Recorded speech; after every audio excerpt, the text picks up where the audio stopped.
प्रदूषण वाढत आहे, त्यासाठी आपण लक्ष द्यावे. आता वाचन करण्याच्या पोरांची तिथं राहतात, म्हणजे हॉस्टेल वगैरे आहेत, त्यासाठी एक गंभीर समस्या आहे सर. आणि तिथून अक्कलकोटला जाणारे, गाणगापूरला जाणारे बसेस जाते आणि वाहतुकीला फार अडचण होते.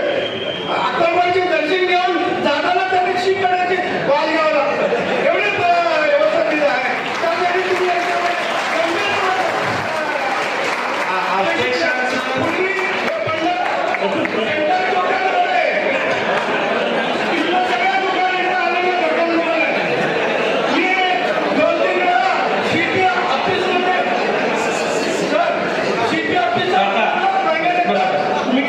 याच्या व्यतिरिक्त कुठला प्रश्न आहे का? शेकच्या व्यतिरिक्त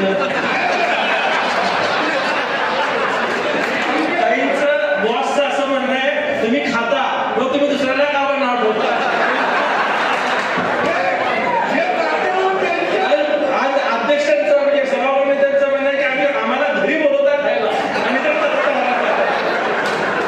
ठीक आहे. बघा, व्यवसाय करणं त्यांचा अधिकार आहे. कोणाच्या पोटावर मारायचा आपला